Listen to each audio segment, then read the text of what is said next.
Si Lolo Owing at ang mahiwagang Meron te? balon. Manilot? Paano ko sa'yo ito ko?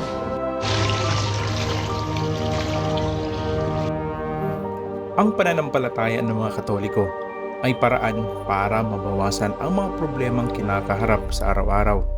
At minsan, tayo ay umaasa sa mga himalang pwedeng mangyari sa ating buhay. Sa San Pedro, Laguna ay may dinadayong imahe na pinaniniwalaang milagroso. Ngayong papalapit na naman ang Semana Santa, libo-libong deboto pupunta para mag-alay ng dasal kay Lolo Owing. Ang dambana ay isang 2,016 na metro, kwadradong simbahan na naglalaman ng isang laki ng kahoy na imahe ni Lolo Owing. Maikling kwento tungkol kay Lolo Owing na isang imahe na patay na Hesus, at ito ay natagpuan ng mga mangingisda sa dalampasigan ng Laguna de Bay sa Barangay Landayan, San Pedro, Laguna. Dahil pinaniniwalaang milagroso, itinago at ibinalot ng mga taga-Landayan sa isang kamarin na inilagay sa loob ng bisita para sa pagsamba. Ang kaganapan ay nagbigay ng debosyon ni Hesus sa banal na sepulker na sinamahan ng mga kwento tungkol sa mapaghimala at pinatotohanan ng mga lokal na parokyano at mga deboto mula sa kalapit na lalawigan.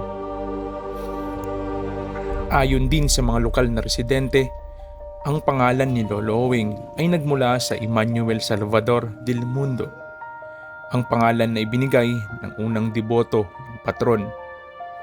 Ang ibig sabihin sa Filipino ay lolo, at terminong ginamit upang ipahayag ang paggalang at pagmamahal sa mga nakakatanda. Ang Owing ay tradisyonal na palayaw ng Filipino para sa Emmanuel. Ang kilalang relihiyosong destinasyon ay dinarayo ng libo-libong deboto tuwing Biyernes.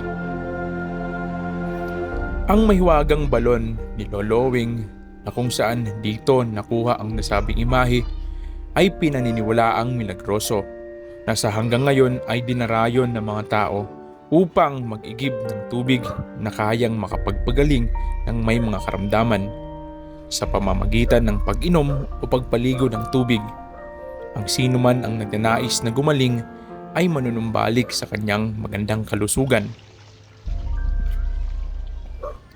Magkakaiba man tayo ng paniniwala, may tuturing man na ito'y milagroso o hindi. Maraming deboto man ang nagpapatunay, ang pinakamahalaga ay dapat mas palakasin pa rin natin ang ating pananampalataya sa Panginoon. Ako si Ata at ito ang Kalakaw TV. Maraming salamat at mag-ingat tayong lahat.